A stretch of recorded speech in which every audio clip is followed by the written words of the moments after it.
Muy buenos días, ¿cómo les va? Iniciamos una nueva semana, por cierto, cargada de muchísima información que, como habitualmente lo hacemos, vamos a ir desglosando punto por punto para que a cada uno de ustedes, nuestros queridos televidentes, de acuerdo a la circunstancia en la que se encuentran, vayan sabiendo efectivamente qué va a pasar a partir del mes de diciembre.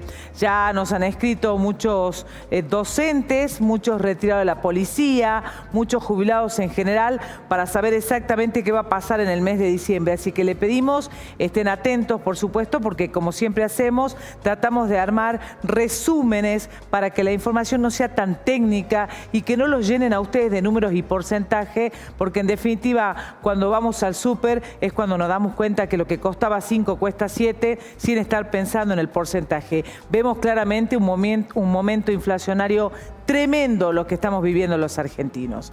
Eso por un lado. Por otro lado, recordarles y pedirle que nos acompañen en nuestras redes sociales, tanto en Instagram como en Facebook. Allí está cargada toda la información que nosotros tenemos en nuestra mesa de trabajo. Y por último, invitarlos a visitar también nuestro canal de YouTube. Allí colgamos todos los días los programas de televisión para que ustedes puedan volver a ver alguna entrevista por alguna temática que les haya interesado.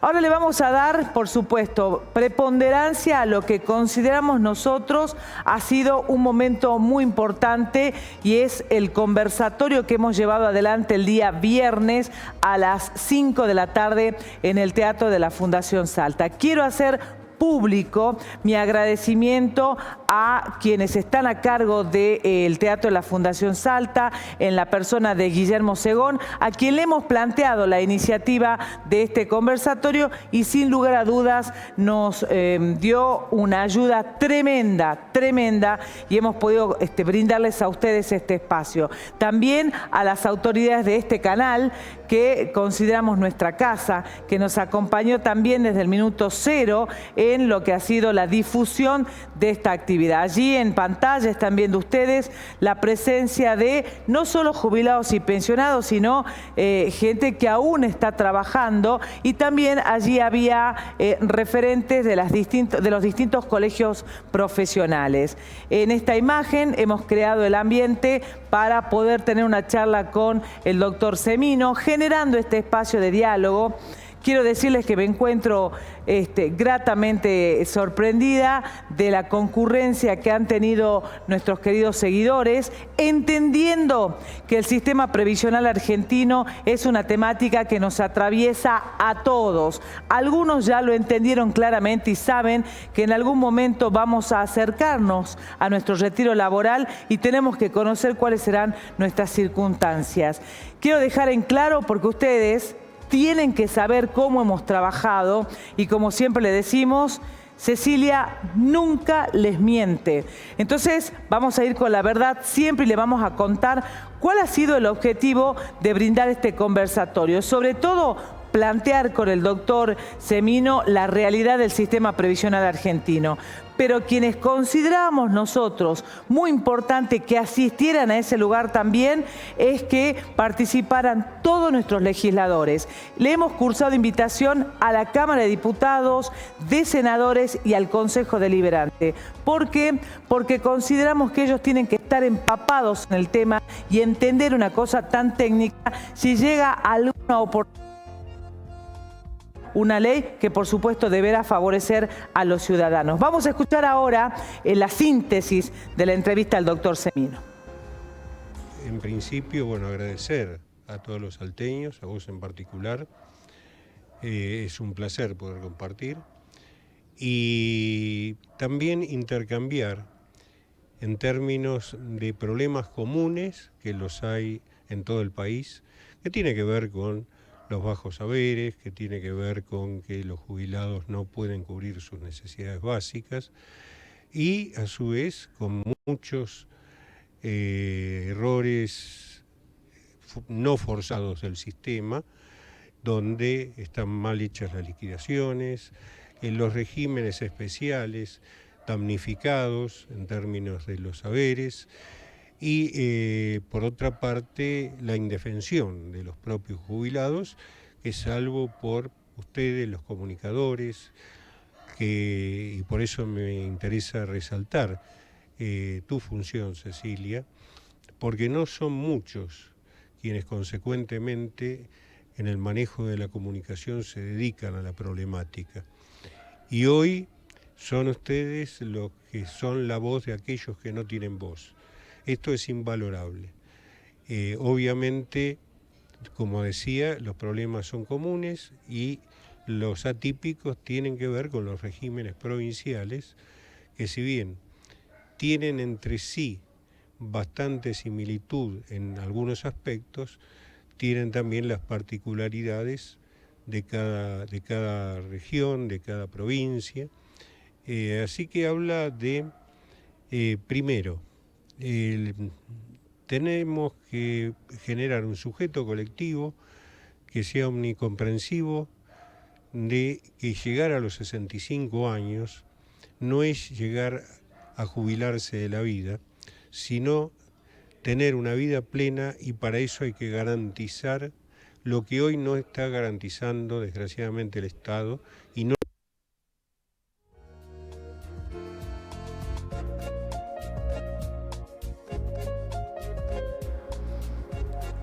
Después de escucharlo al doctor Semino nos da la pauta de que estamos bien encaminados. Sus palabras, por supuesto, de elogio a nuestro espacio y nuestro agradecimiento será infinito, porque recuerden ustedes que este programa de televisión es el único programa de televisión, y en este caso salteño, dedicado a los temas de la seguridad social.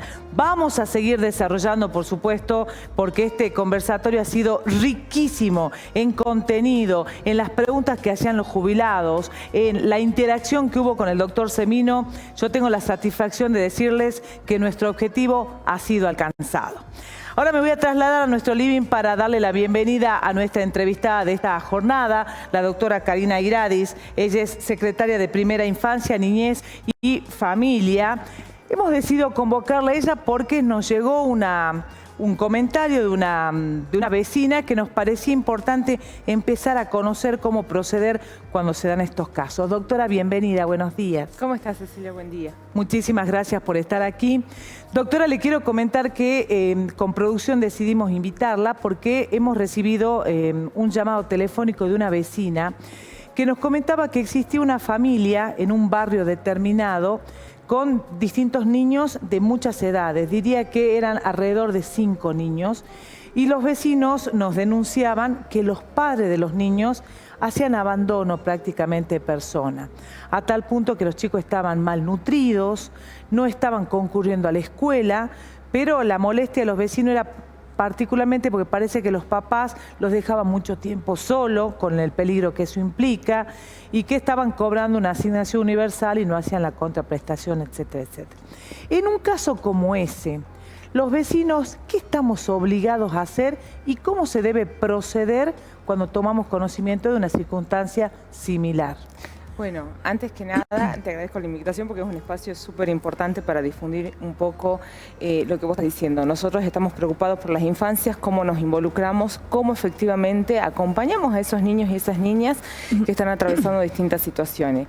Principalmente lo que hay que tener presente es que siempre lo que activa todo un mecanismo, porque no solamente interviene una secretaría, sino que interviene muchas veces un juez de violencia, interviene muchas veces un ministerio público, interviene un asesor de incapaces, es la denuncia, ¿no? La denuncia policial. ¿Por qué lo puede hacer cualquier vecino? Lo puede hacer cualquier vecino, ¿sí? También está la denuncia web, pero esa es como que demora un poquito más, porque hasta que se procese y todo lo demás. Digo, lo importante es saber que la denuncia siempre va a activar a los distintos organismos del Estado, porque hay un procedimiento muy marcado en donde cada uno de nosotros cumplimos como actores en defensa de las infancias un rol importante, sí, ¿no?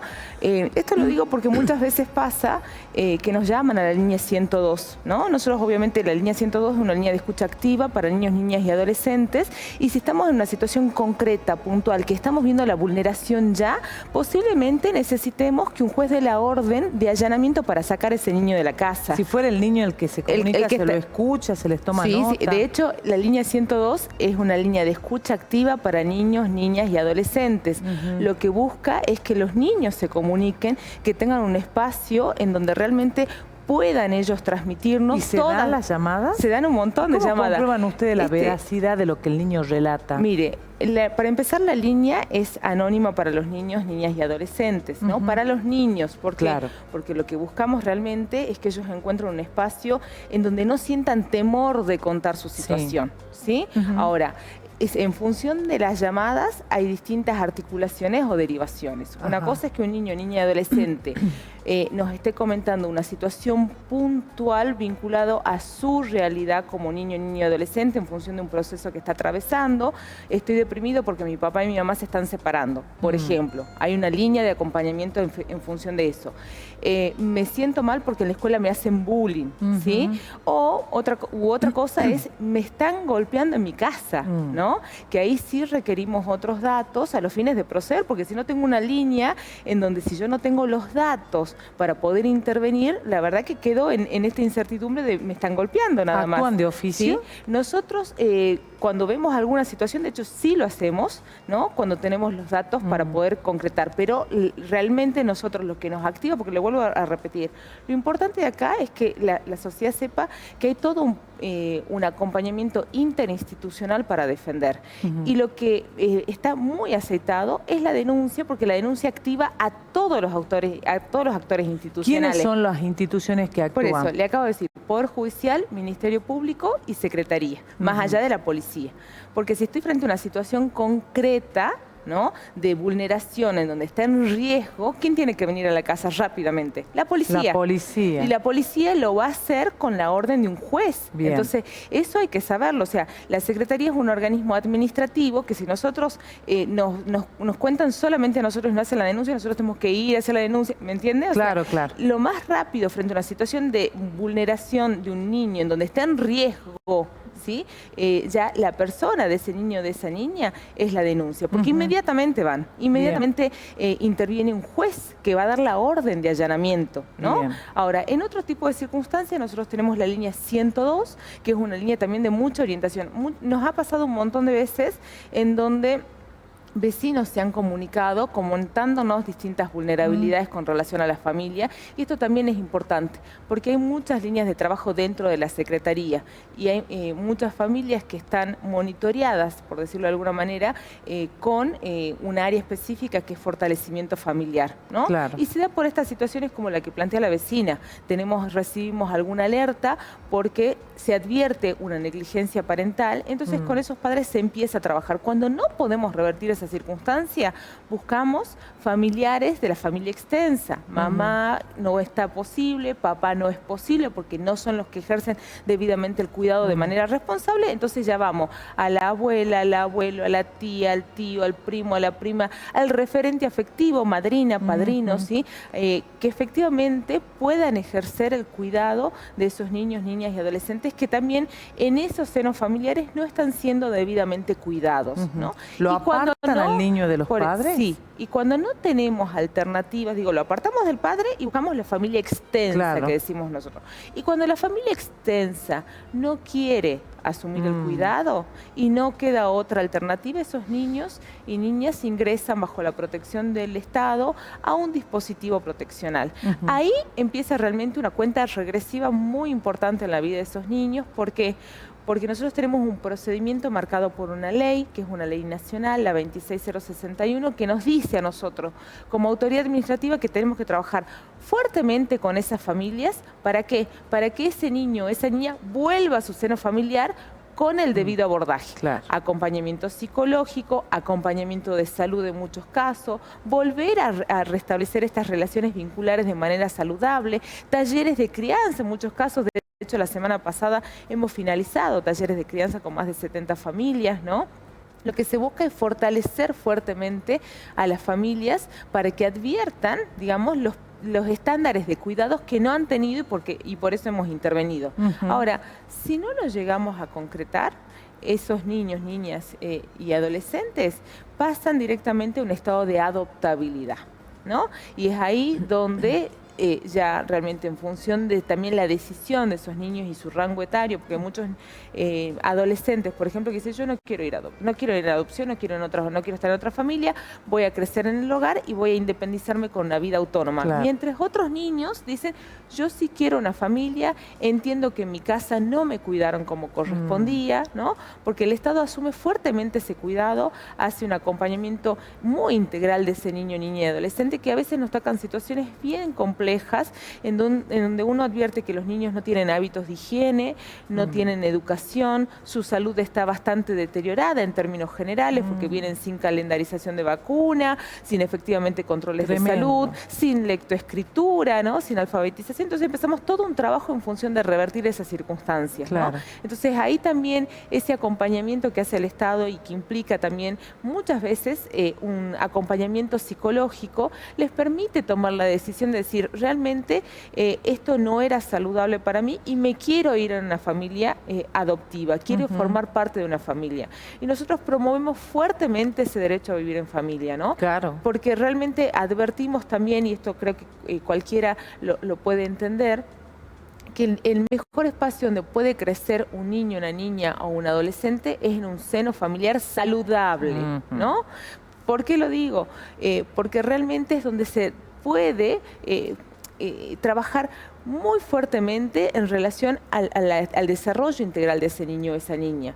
Nosotros en el Estado, si bien hacemos un esfuerzo enorme, ¿no? Y realizamos un acompañamiento muy integral, no es lo mismo y nunca se va a equiparar, ¿no? Al amor y al cuidado que ofrece una familia, ¿no? Nosotros acabamos de pasar hace poquito, la semana pasada, el 9 de noviembre, fue el Día Mundial de la Adopción y como todos los años iniciamos una campaña de concientización pensando en los niños y en las niñas que han dicho sí, quiero una familia adoptiva, en promover ese derecho a vivir en familia. Qué madurez para tomar esa decisión siendo tan pequeños. Sí. Igual en muchos casos también las toma el Estado, cuando tienen menos de 10 años, cuando se trata de bebés y demás, digamos, es el Estado que dice, a ver, no hay posibilidades de revertir las condiciones de esta familia, ¿por qué? O porque no quieren, o porque tienen una enfermedad muy fuerte de salud mental que nos pasa en muchos casos, o efectivamente también porque se dan un montón de connotaciones en donde pese a querer no realizan lo que tienen que hacer. Si yo soy una persona que cuando usted dice una familia saludable, quiero cerrar el concepto, el niño debe volver al seno familiar que es donde debe estar siempre y cuando la familia esté en un grado saludable. ¿A qué nos referimos? Hay que efectivamente adviertan cuáles son los estándares de cuidados integrales de ese niño o esa niña, ¿no? En cuanto a su desarrollo integral, y ahí monitoreamos absolutamente todo, ¿no? Las relaciones vinculares que no se ejerzan a través de la violencia y la agresión, violencia en sus distintas facetas y sus distintas maneras, ¿no? Porque yo puedo tener, por ejemplo, nos pasa en muchas situaciones, alguna progenitora que cría sola a su hija, ¿no? Monoparental, tiene una relación nueva con una nueva pareja y esa pareja abusa de la niña. Y sabiendo esa situación no denuncia, ¿no? Hay una connivencia respecto del delito que se está cometiendo con la niña. Yo no puedo sostener a esa niña en ese hogar, ¿no? Esto es importantísimo saberlo. Y me dice, pero era una mamá amorosa, buenita. Sí, pero no la cuidaba, ¿no? Entonces va a depender de las circunstancias del caso, va a depender muchísimo del adulto, ¿no? Muchísimo del adulto. Porque si no podemos advertir que esa situación de abuso daña a nuestra niña, y estamos muy complicados, porque no le estamos dando el debido cuidado, el debido respeto, y no estamos tomando en cuenta el daño que se le está generando, ¿no? En otras situaciones como negligencias parentales, esto dejo a mis hijos encerrados, no van a la escuela, no tienen situaciones de higiene, no comen. También intervenimos muchos casos de hermanitos como esta situación que usted relataba, ¿no? Muchísimos casos, ¿no? Y en muchos de esos casos realmente hemos podido revertir. Mire, la Secretaría tuvo en el primer semestre del año alrededor de 5.000 pedidos de intervención. 5.000, acá en Salta Capital nada más, ¿no? Y nosotros en Salta Capital Tenemos 14, en 13 en realidad, porque la Merced ya es otro departamento, siempre lo incluimos, como decimos, lo incluimos porque lo trabajamos acá en Salta Capital, claro, ¿no? Uno de los dispositivos de la Merced. Pero alrededor de 160 niños solo en Capital, ¿sí? Son los que están en los hogares. Si uno compara el número de 5.000 sobre 160, el porcentaje no es tan alto de los chicos institucionalizados. Claro. Sin embargo, es muchísimo, ¿no? La cantidad de pedidos de intervención de la Secretaría. Y en la provincia tenemos 22 hogares proteccionales en donde se albergan a 270 niños, niñas y adolescentes aproximadamente. Digo aproximadamente porque es un número que fluctúa. ¿Por qué fluctúa? Porque nos ingresan nuevos niños al sistema, porque egresan, por suerte, muchos niños también del sistema, pero fue un promedio más o menos estable durante el año ese número, ¿no? ¿Estos hogares dependen de Desarrollo Social de la provincia? Dependen directamente de la Secretaría de Primera Infancia, Niñez y Familia, es decir, de la Secretaría de mi cargo, y nosotros somos un organismo dependiente del Ministerio. O sea que en términos generales sí dependemos del Ministerio. Que a la vez depende de Gobernación. Del gobierno de la provincia. Para entender el circuito. El circuito es gobierno de la provincia, que tiene ministerios. Bien. Mi ministerio es el Ministerio de Desarrollo Social. De ahí nosotros somos una secretaría. La secretaría, por competencia específica, tiene a su cargo, en función de la ley, los hogares proteccionales. Bien. Doctora, ¿y qué nivel de involucramiento también tienen que tener las escuelas? Porque la maestra es la primera que detecta también si el niño es abusado, golpeado, malnutrido, etcétera. ¿Qué tiene que hacer la institución? Bueno, nosotros venimos trabajando fuertemente con educación, ¿no? A veces con muy buenos resultados y otras veces estamos en esta disyunción de cuáles son los roles, ¿no? En términos generales, la ley de protección habla de un sistema integral de protección y en donde todos los espacios que tienen el cuidado, aunque sea provisoriamente a niños, niñas y adolescentes, tienen una responsabilidad respecto de ese niño. Y hablo de todos los espacios porque realmente son todos. La ley habla de sistema integral de protección. Entonces hablo no solamente de educación, de salud, de seguridad, sino también hablo del club de barrio, del centro vecinal, del club deportivo, ¿no? La iglesia. De la iglesia, que también cumplen roles importantes. Digo, todos son actores más que importantes porque son los que en el día a día, en el uno a uno, conocen la realidad de lo que le está pasando a ese niño, ¿no? Y la conocen mucho más a fondo de lo que nosotros podemos llegar a conocer en una masa de expedientes que nos llegan para el abordaje, ¿no? Entonces es tan importante y determinante los roles interinstitucionales que nosotros también venimos trabajando en algún protocolo con educación específicamente. De hecho hicimos unas observaciones, esto yo entiendo que será muy positivo para el año que viene, pues ya estamos terminando el ciclo escolar, pero también digo cómo tenemos que proceder, cómo tenemos que trabajar, porque realmente a veces los distintos establecimientos, no hablo de educación, ¿no? Yo doy aviso al niñez y ya está. No, no funciona así. Es súper importante el acompañamiento de todas las instituciones en todos los espacios y todos los aspectos de la vida de un niño, niña y adolescente. Porque digo, no solamente se dan las situaciones de maltrato o situaciones de negligencias respecto de adultos para con los niños, también pasa mucho entre pares, ¿no? Y entre pares los condiciona tremendamente. Nosotros hemos abierto dentro de la Secretaría una capacitación para quien quiera tomarla los últimos jueves de cada mes, específicamente pensando en grooming, ciudadanía digital, porque en definitiva uno dice, bueno, a ver, el bullying existió siempre, el grooming, que es una nueva modalidad, que aparte es un delito, donde un adulto se hace pasar por niño con intenciones de cometer un acto de naturaleza sexual, ¿no?